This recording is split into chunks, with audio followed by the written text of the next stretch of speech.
Hey STEM friends, my name is Jasmine and today I'm joined by the lovely Megan. She's the head of cybersecurity at The Iconic. Today we had a lovely chat about her uni experience and work experience and cybersecurity among other things. Stay tuned to find out what exactly we talked about. Thank you for making time to come, have a little bit of a chat with me Sure. today. No, I'm happy to. I really,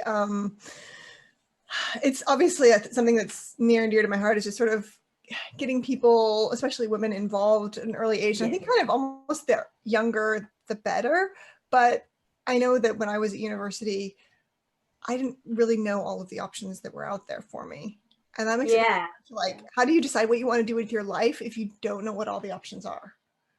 That's true. And they ask you at a very, young age. They're like when I was in high school, they're like, what do you want to do for the rest of your life? I'm like, I'm not sure. I still have to ask for permission to go to the bathroom. No, exactly. And I think that, it's sort of like almost asking it at that age, from my perspective, asking when you're 16, 17, 18 years of age, what do you want to do with the rest of your life? That's a hangout from like the 1950s where you got into a job and that was it. That was literally what you did Yeah. for the rest of your life. But we've moved on in the way that we do job hunting, and the way that we work today is very different. And I almost feel like the educational system needs to sort of adapt itself to that. But until it does, we need to find ways to get that information to people who might not get that information. I wanted to be a doctor, which I am obviously not. So yeah, that was my whole dream. And actually, part of my most of my progress through university was on the path to going to medical school before I decided that that's not where I wanted to be with my life. Oh, okay. That's a bit interesting. I feel like a bunch of people, I mean, speaking as a university student myself, I feel like that's a very common thing people go through where they're like, I'm going to go down this path, and they find out maybe I'll do a bit of a U-turn. Do you know what I mean? Absolutely, and I think that that's something that we should all be okay with. Like, we should really Yeah. expect that we want to change our paths. And it's great that you can change those paths in university, because that's actually a lot easier than changing those paths when you're, much further down your career, and it becomes harder. Not impossible for sure, but harder to change that path as quickly. The degree I was studying was actually biochemistry, Oh, which is very far from my current chosen field. And it was a path to pre-med, first of all, but it was also and is still a subject that I find absolutely fascinating. And the subject of biochemistry and genetics, and how we work as humans and how we can evolve that and help each other out through that study is something that I still find extremely fascinating today. And that's what I studied. I actually studied both in the United States and in Scotland. So those are the two universities. I wanted to sort of, when I got to that point in my university career where I was thinking, maybe this isn't where I want to go, I thought, let's just change. We'll go to a different university in a different country, and do most of my electives and try and get a feel for where it is I want to go with my life and how I want to progress myself. definitely. And just to follow up on that, well, what was the duration of or sort of like the timeline of you figuring out that you wanted to change your career path essentially? I would think it was about 3.5 years into my university degree. So getting close to finishing pre-med and going into a pre-med program wasn't actually what I wanted to do as a next step. So I needed to step back and go, okay, do I want to stick with biochemistry and go into more of a laboratory field, or do I need to change directions entirely?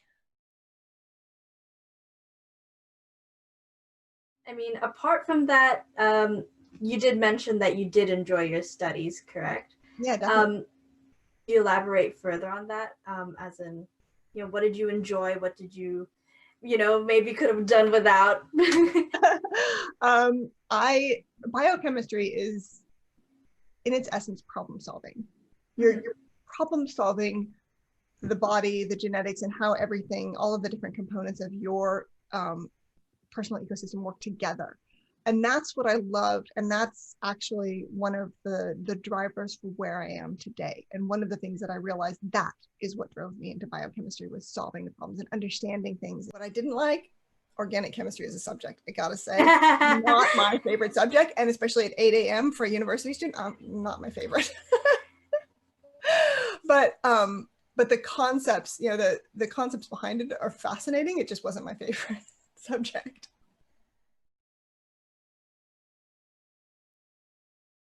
Did you manage to get your hands on any? Was it like a big thing everyone was pushed to do at your in your time at university? Like, how'd you go about it? So I did have work in a laboratory when I was at university, which was actually really good for me to decide that it wasn't what I wanted to do.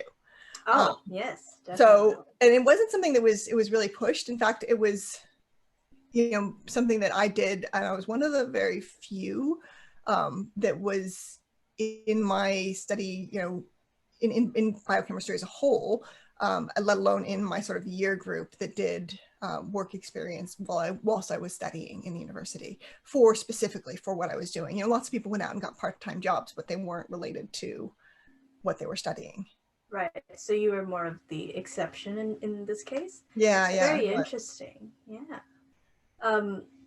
Oddly enough, well, I suppose not oddly enough, but compared to now, for example, speaking for myself, the degree that I'm involved in, software engineering, my university really pushes people to, they're really pushing for people to get work experience to the point where it's almost considered, a little bit essential to get an edge in the job market. So that's very interesting how you were the exception in that case.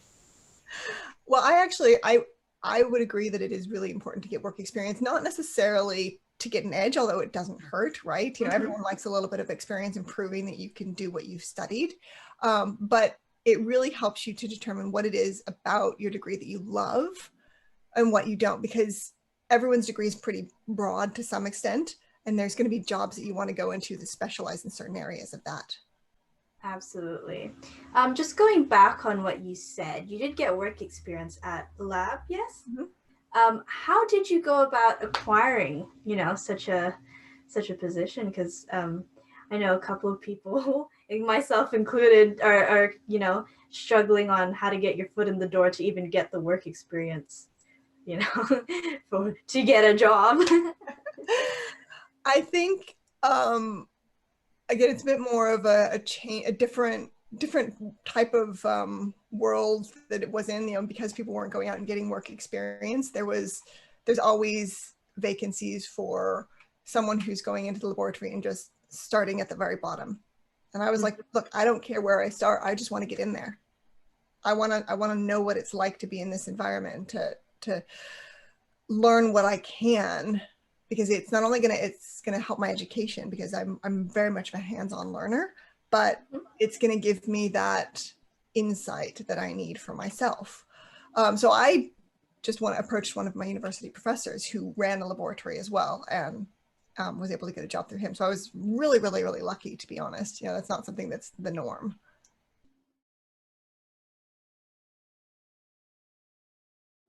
So just kind of linking the past to the present, what do you do now? I am the senior head of security at the Iconic. How did you go from, learning biochemistry to security? So it was sadly one of those mother is right circumstances. My mom really wanted me to get into computers from, even when I was back in university studying biochemistry. She's like, you're really good with computers. You should do something with them. I was like, yeah, Mom, whatever. I've got my path set out for me. And then when I started to realize that that's not the path I wanted to go down, those constant, you should get into computers sort of, I was like, yeah, I do enjoy working with computers. Maybe I should explore that. Maybe I should go down that path.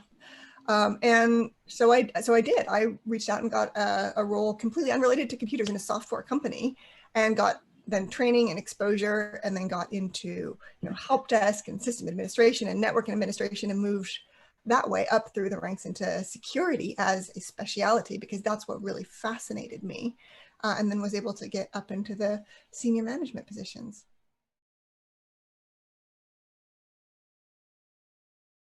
Oh, okay. So would you recommend to, budding engineers, especially those in the IT technology sector, to, perhaps consider going towards, medium, small startups or what have you, as opposed to, setting their sights on um, traditional goals of like Facebook, Google, those big kind of corporations, just for what you said?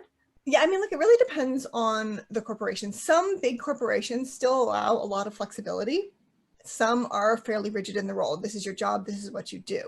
And it also really depends on the individual. Like if you absolutely know without a doubt this is what you want to do, go find that perfect role for you in the company. And if it's one of those big corporations, the big name brands everyone thinks about, and that's the perfect role for you, go for it. Nothing's holding you back there. But if you're like I was, a little bit uncertain about what it is about this role that drives you, where you want to even go with your career, you've got this degree, what now?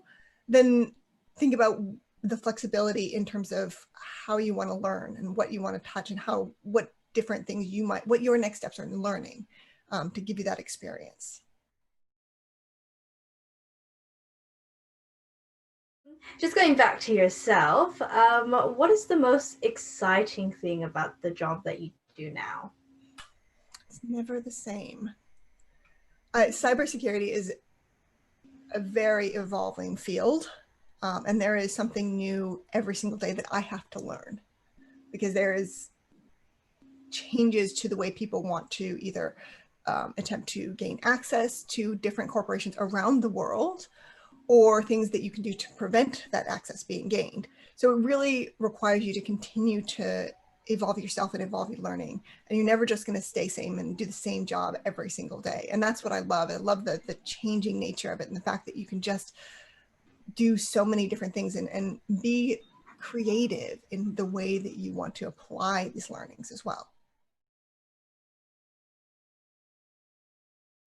How did you develop your soft skills, such as communication and management, to such a refined degree? And what kind of advice would you give to people who are looking to also to develop their soft skills? Would you go about it work experience, or is there what's the process? I think this is going to be it depends of an answer. It depends on what skills you're not good at and what skills you are good at, because you should never just ignore your strengths. You got to also really refine your strengths, because they're your strengths for a reason, right? You should make them better. I was terrified to do public speaking, and in order to actually progress to a point where you're speaking to the company, just the executives, or a large engineering team themselves, you have to get over that. And that, for me, it just took practice and finding my voice, the way that I like to speak to people, because it shouldn't be the way that somebody else presents. That's not me. I need to be genuine in who I am when I'm doing that speaking. And that really just came from practice and understanding which times I felt good about what I did and which times I didn't, and what I did, and learning there. I think when it comes to soft skills, it's really hard to get practical experience, because you don't necessarily know what you're doing right and what you're doing wrong unless you're in a group of people that can give you good feedback all the time. If you're in a group that gives really good feedback all the time and you can understand how to refine yourself, great. But that's actually really rare, and we all have to be trained actually to give feedback. Very few people actually know how to give and receive feedback. So you do need to find, whether it's a book, a podcast, whatever it is that you learn best by achieving that knowledge. I think it's a better way to do it from my perspective.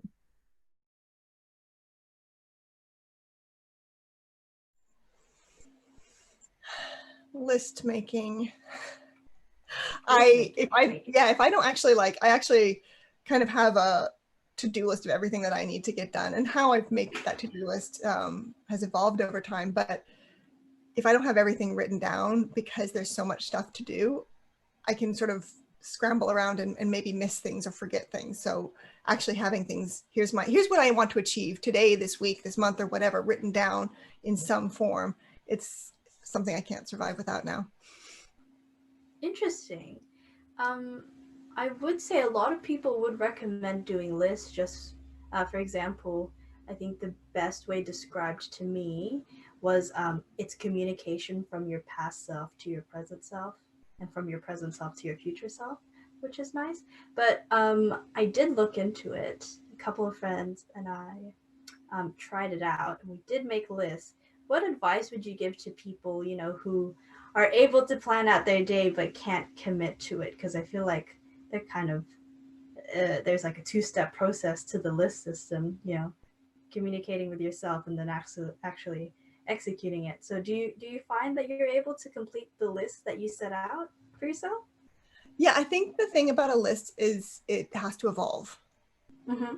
Like you can't have the same list for, even a week necessarily without expecting something to have jumped the queue and be the biggest priority at the time.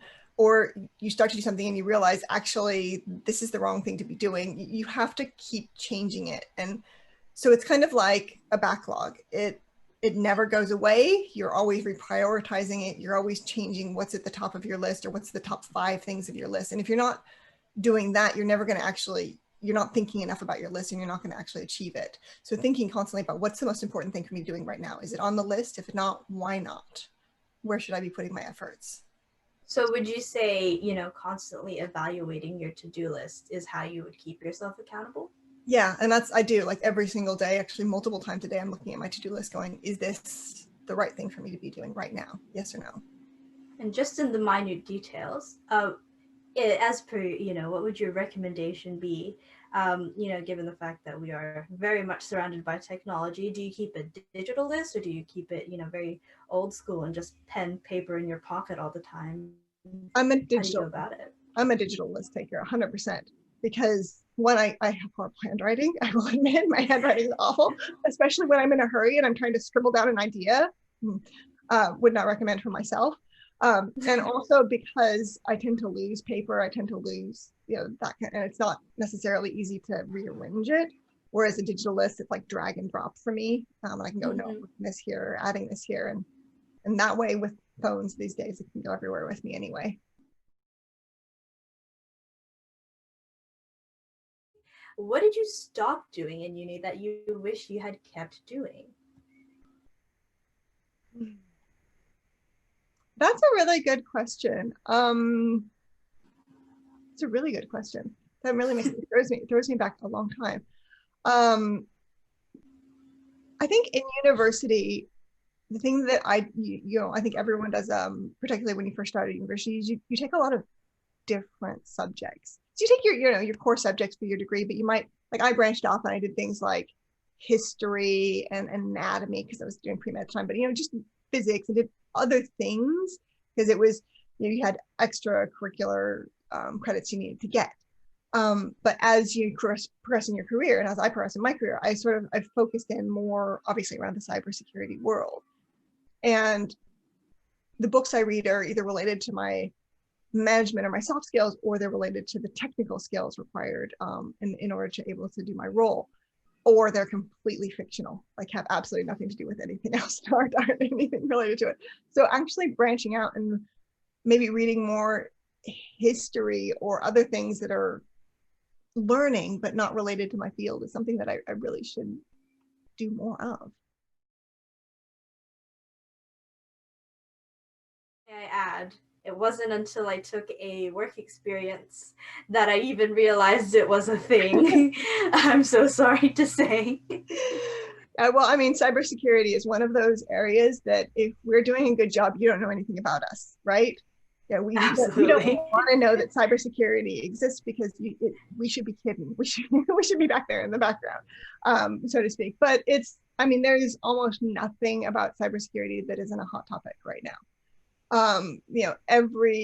Everyone wants to protect themselves, protect their data personally. I think we all are very passionate about that. We want to protect our family's data, our companies. Everything is very topical for cybersecurity at the moment. And I think that's part of the reason why I'm never bored. There's always changes in this field. So it as a field in and of itself is a hot topic. Yes, I would definitely agree. What would you say are the most interesting aspects, at least to you? Because I understand it's a very, diverse from like there's the general broad strokes of like data and encryption and all that jazz. But what is to you personally? What is one of the most interesting aspects of it? I think there's one of the most interesting aspects actually is helping people to understand the way that they can personally impact the security of, for us, the iconic, or for themselves, you know, because security sits in the background so much and people don't really think about it. um, it's a bit like a butterfly effect. A small action that you take today can actually have really large consequences on your personal life as a whole. And helping people to see that myriad of possibilities is really, I mean, it's essential to my role because it helps to make sure that everything is that much more secure. But it's really interesting to learn about how they think about it because that helps me to be better at my job. Yes. Going off that, just a bit more current, do you feel that people, or let me narrow it down, the younger generation, because I mean, you know, we may have a bit of an age difference, but I assume we grew up, slowly connecting to technology. But I feel, younger generations, they were born into just being connected. So do you feel that they are being adequately taught about cybersecurity and safety measures and, possible dangers of, their data being leaked or just being irresponsible and willingly give away their data to, potential weirdos on the internet, for lack of a better term? I mean, I think every parent out there, and I have two young kids myself, but I think every parent out there wants to really protect their kids when they're online and when they're out there in the world. And I don't think there's any parent out there that would put their children in a situation where they could be in harm. It is difficult because there are so many changes to how, and there's so many new apps, there's so many new ways that data can be compromised. There's so much new information out there. It's really difficult for someone who's not living and breathing cybersecurity to know how they can protect their families and the young generation these days. And there's government agencies out there that really help to try and inform people that are younger or parents to help keep them up to date. But it's hard. And I think that it's just going to be a constant battle that we're going to fight for the rest of time.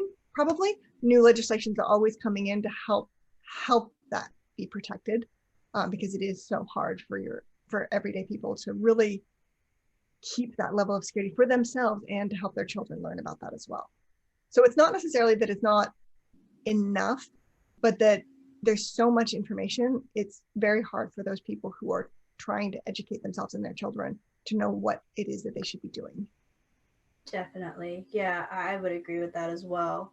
Um, just with the rate of, I think it's interesting how you brought up legislation because, I mean, people kind of view it as a very slow process, which it kind of is. And I feel, in my own perspective, that it's kind of struggling to keep up with how fast technology, the internet, security online, how fast it's evolving. I feel, sometimes it's a little bit hard for legislation to keep up just because like how you said, there are new problems coming in, everything's really rapid. Yeah, so that's pretty interesting how you brought that up, things to think about.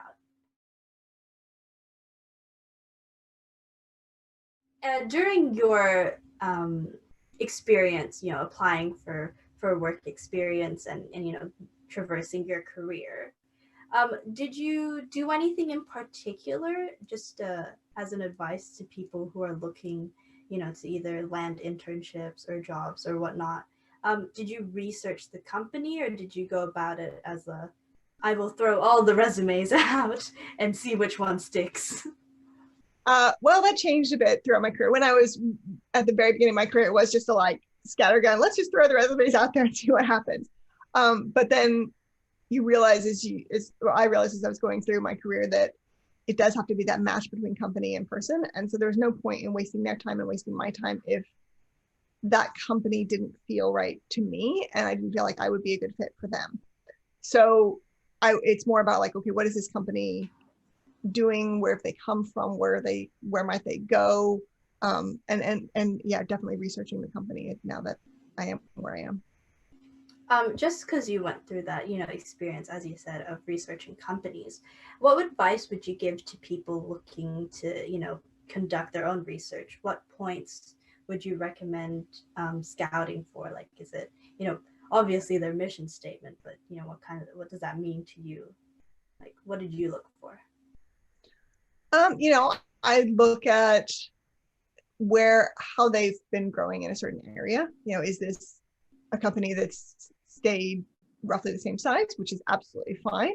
Is this a company that's doing rapid hyper growth? Is this company decreasing in size? Because all of those little key points tell you a little bit about the company you're going into. What kind of environment is it going to be? Really fast paced? Is it going to be a bit more process driven? Is it going to be something that is maybe more stressful than you want or less stressful than you want? And you sort of want to look at, I personally look at, I look at LinkedIn and go, how many connections do I know that work here? What kind of people are they? Are they people that I would say, yeah, I would definitely want to work with this person, even if you're not in the same field as you, because that means the company is employing people that you personally would like to be around. I look at their leadership and where they've gone in terms of like what kind of who's on there. Usually a lot of companies have their about us and who's the CEO, CFO, or whatever on their web pages. I look there if they have that information, just to sort of get a feel for them, and do a little LinkedIn poking around as well for that, and sort of understand what their careers are. So it is about sort of asking what is it that is important to me in a company, and I have my own answer for that I've gained from trial and error. Just to close off the interview, I have one last question for you, a bit of a silly one to end it on a light note. How do you feel, better phrasing, is there a difference, and if so, what is the difference between how cybersecurity is portrayed in the movies and the media as opposed to how it actually is in the workplace? Because I feel like there might be a tad bit of glamorization there. Oh, I mean, if you go by what's in the movies and on TV, you've got someone in a black hoodie with like 8 screens in front of them, and sort of like pounding away at the keyboard at all hours of the night trying to get in. Cybersecurity is, I mean, the protection of it is different. They do have some places have big screens, like you saw with, say, the RFS and Books fires, where they had all the big screens about what was going on, that sort of big operation center. Some places have those, but it is more subtle than that. Subtle. Yeah, I mean, the way that people may attempt to breach an organization can be everything from a Instagram DM to hardcore hacking.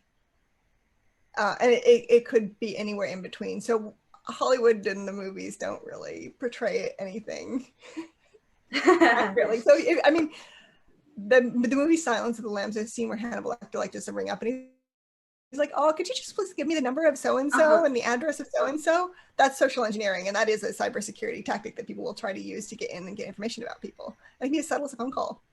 So yeah, Thank you so much for your time. May I just say, I appreciate all your answers, and it was very fun having a chat with you about this. Oh, it was lovely to chat with you today.